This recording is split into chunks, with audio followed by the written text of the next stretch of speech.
नमस्कार, आप देख रहे हैं इंडिया न्यूज। आपके साथ मैं हूं शुभ्रा सुमन। बाबरी केस में आज बड़ा फैसला कोर्ट की तरफ से आया है और उसके बाद से ही इस पर तमाम प्रतिक्रियाएं आ रही हैं जो आपके सामने इंडिया न्यूज रख रहा है। और इसी पर बात करने के लिए, इसी फैसले पर बात करने के लिए हमारे साथ एआईएमआईएम के चीफ असदुद्दीन ओवैसी साहब जुड़ गए। ओवैसी साहब, बहुत स्वागत है आपका इंडिया न्यूज पर।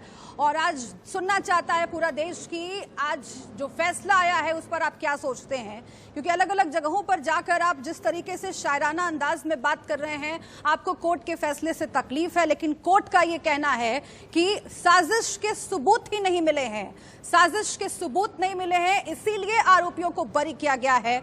आपकी प्रतिक्रिया?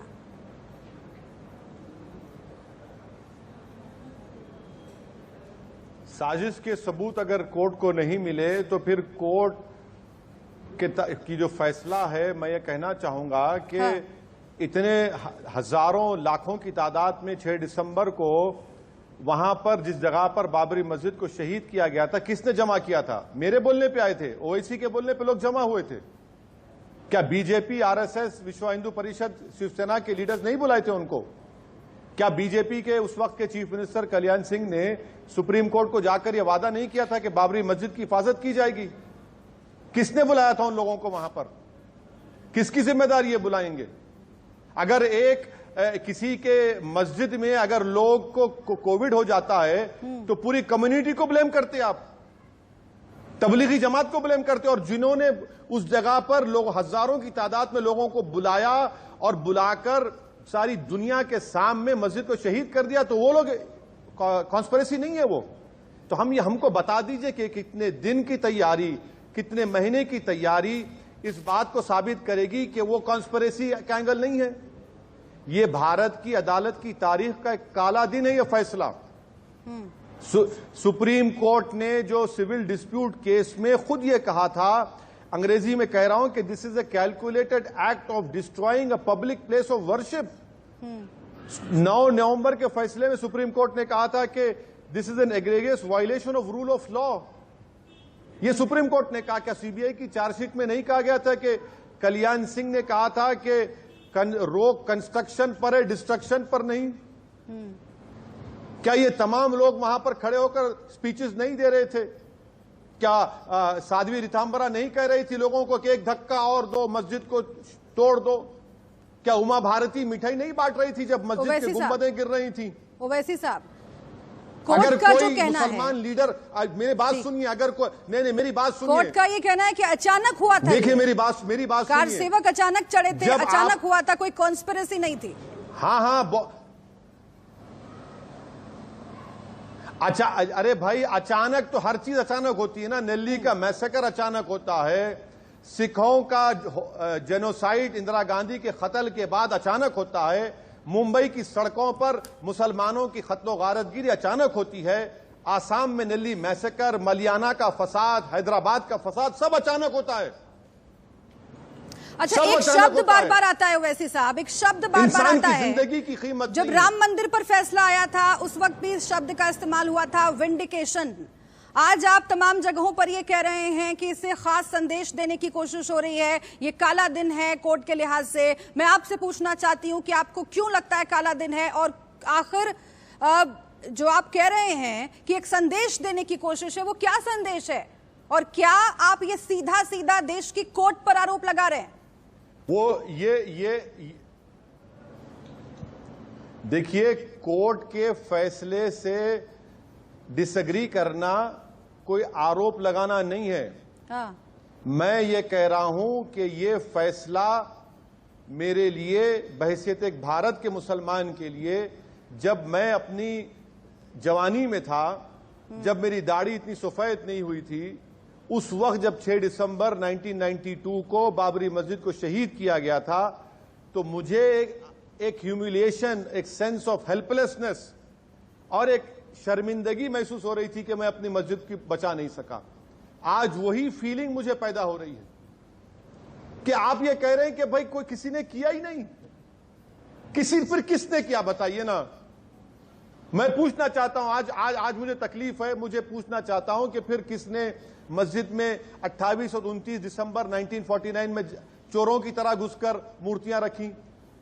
किसने पूजा शुरू कराई, किसने मस्जिद में नमाज को रोक दी, किसने आधे घंटे के ऑर्डर में ताले खुलवा दिए, राजीव गांधी थे।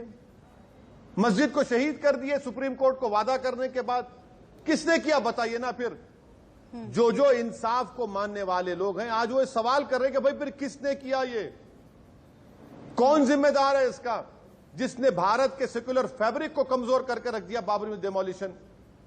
आखिर इसका जवाब कौन देगा। इसीलिए हम उम्मीद करते हैं कि इस फैसले के खिलाफ अपील होनी चाहिए। मुझे नहीं मालूम कि सीबीआई करेगा या नहीं करेगा, मगर मैं उम्मीद करता हूं कि all India Muslim personal law board और भारत के वो लोग जो इंसाफ को आज भी मानते हैं, जो इस मुल्क को गांधी बुद्ध का मुल्क मानते हैं, उनको अपील करनी चाहिए इस फैसले के खिलाफ। हाँ,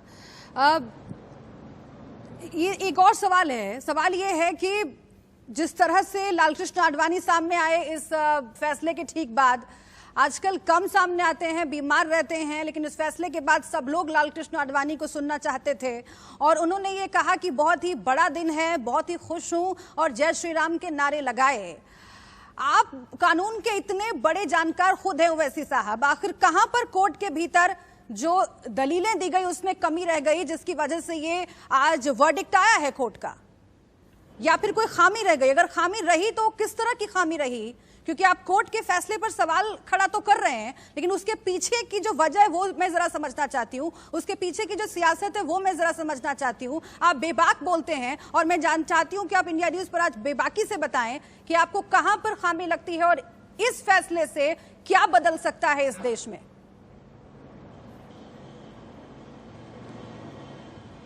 देखिए, दो चीजें जी। पहली चीज ये है कि लालकृष्ण आडवाणी की पॉपुलैरिटी किस चीज से है। लालकृष्ण आडवाणी को क्या लोग ये इसलिए जानते हैं कि वो पाकिस्तान में पैदा हुए थे और वहां से यहां आ गए थे? लालकृष्ण आडवाणी को, मुरली मनोहर जोशी को, उमा भारती को, शिवसेना, राजीव गांधी को बाबरी मस्जिद, राम मंदिर के इशू से जानते हैं ना। इनकी पॉपुलैरिटी या इनकी जो रिकग्निशन है किससे है? इसी इशू से है, नंबर वन। दूसरा, आपका दूसरा सवाल यह था कि क्या होने वाला है। आज आप देख रहे हैं कि जो एक्यूज जिसको कोर्ट ने एक्सोनरेट किया, ऑनरेबल कोर्ट ने, वो कह रहे हैं कि हम काशी मथुरा शुरू कर देंगे। ये लोग बराबर शुरू करेंगे, वायलेंस करेंगे, क्योंकि उनको मालूम कि जो वायलेंस करेंगे उनको इनाम दिया जाएगा, खत्लो गारतगिरी होगी, उसका सियासी रोटी सेकेंगे। ये मुस्तकबिल में हो सकता है, क्योंकि एक एक्यूज ने कोर्ट से बाहर निकलने के बाद कह दिया कि अब हम काशी मथुरा शुरू करेंगे। जो मुझे यकीन था जब सुप्रीम कोर्ट का जजमेंट आया, मैंने उस वक्त भी बात कही थी और आज भी कह रहा हूं, ऐसे कई मसाजिद हैं भारत में जहां पर आरएसएस का मानना यह है, उनका गलत मानना यह कि वो कभी मंदिर थे। तो ये तमाम इश्यूज उठाएंगे, क्योंकि मोदी की सरकार नौकरियां नहीं फराहम कर सकती नौजवानों को। 2 करोड़ 3 करोड़ से 8 करोड़ से ज्यादा इनफॉर्मल सेक्टर में लोगों की नौकरी चले गई। करीब 2 करोड़ लोग आवाम की, भारत की जनता की सैलरीज कम हो चुकी है, नौकरी चले गई। तो उनको अब लगता है कि इसी में झोंक दो। आप बहुत महत्वपूर्ण बात कह रहे हैं, आप बहुत महत्वपूर्ण बात कह रहे हैं और मैं चाहती हूं कि इसे और थोड़ा समझाकर आप बताएं, क्योंकि भारत में आज हर एक शख्स के लिए सुनना जरूरी है कि असदुद्दीन ओवैसी इस मसले पर क्या सोचते हैं। आप ये कह रहे हैं कि इस फैसले के बाद इस तरह के और कदम उठाने के लिए प्रोत्साहन मिलेगा कुछ लोगों को, क्या आप ये कह रहे हैं? और जो याचिका डाली गई है मथुरा को लेकर, वहां पर कृष्ण जन्मभूमि मंदिर को लेकर, क्या आप इससे जोड़कर देख रहे हैं इस पूरे मामले के, इस पूरे वर्डिक्ट को?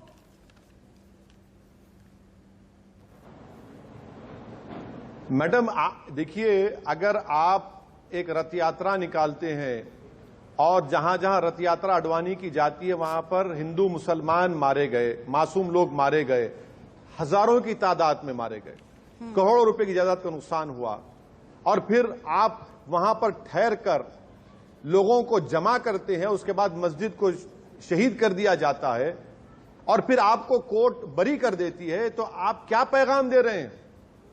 आप क्या मैसेज दे रहे हैं उन लोगों को? क्या मैसेज, मुझे बताइए ना, क्या मैसेज दे रहे हैं आप? बताइए। अगर आप किसी का कत्ल हो जाता है और वो कातिल इनोसेंट करार दिया जाता है, तो फिर उसकी तो और हिम्मत बढ़ेगी ना। उसकी तो और हिम्मत बढ़ेगी कि भाई मैं तो बरी हो गया।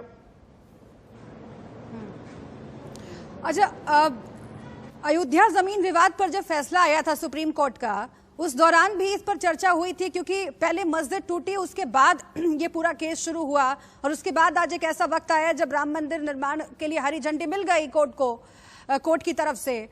उस वक्त अगर ये कहा गया कि मस्जिद को तोड़ना एक अपराध था या फिर कानून का उल्लंघन था, तो तब से लेकर अब तक क्या बदल गया जिसकी वजह से तमाम आरोपियों को बरी कर दिया गया? आप कानून के जानकार हैं, इसलिए टेक्निकल टर्म्स में आपसे समझना चाहूंगी कि कानून के लिहाज से अगर आप काला दिन देख रहे हैं तो उसके पीछे की वजह क्या है ओवैसी साहब?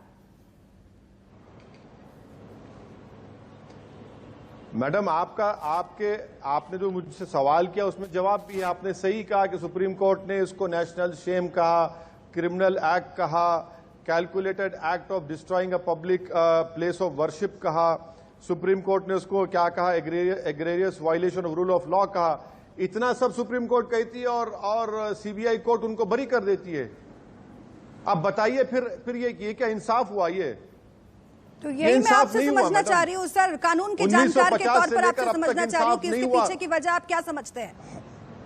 कोर्ट के दो फैसलों में जो इतना डिफरेंस है, उसके पीछे की वजह क्या समझते हैं?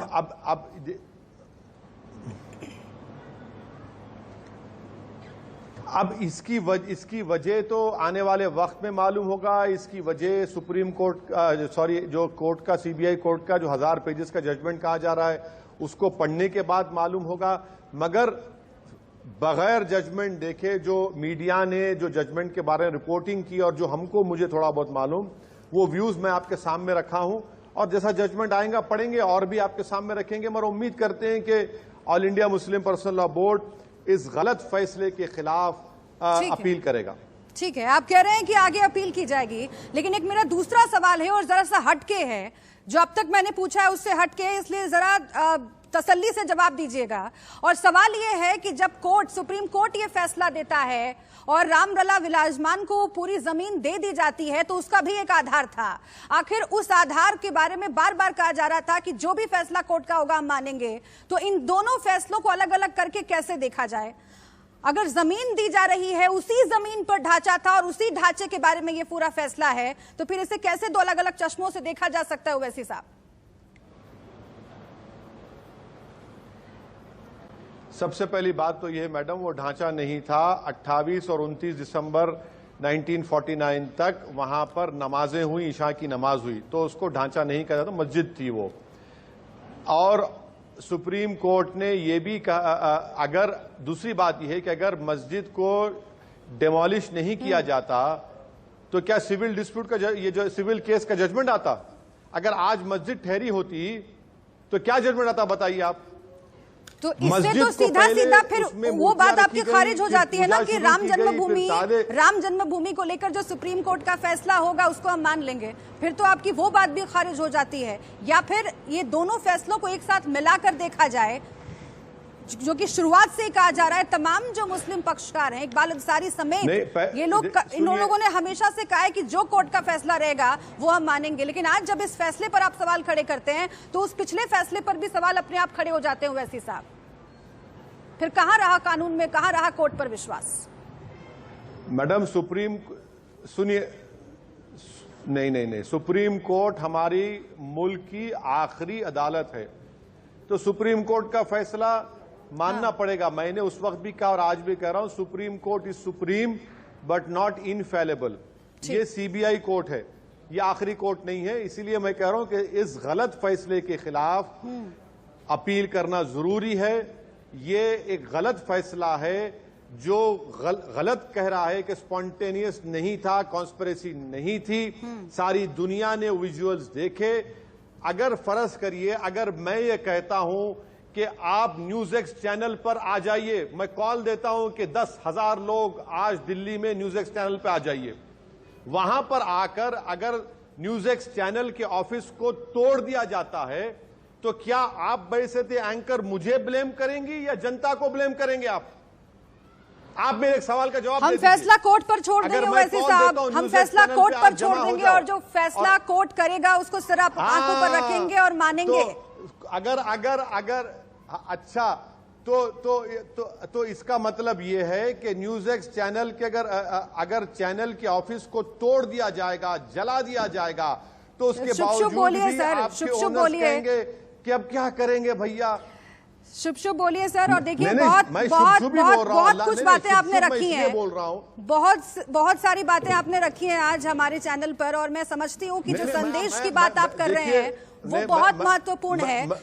जी जी, जिस संदेश की बात आप कर रहे हैं वो बहुत महत्वपूर्ण है, और इसके साथ ही समझना यही भी होगा कि कानून का राज है इस देश में, और इसीलिए कोई भी अगर कोई ऐसा फैसला आता है तो हम कानून के पास जाएंगे और फिर कोर्ट के फैसले का इंतजार करेंगे। ठीक है, बहुत शुक्रिया ओवैसी साहब, बहुत शुक्रिया ओवैसी साहब हमसे बातचीत करने के लिए और अपना वक्त हमें देने के लिए।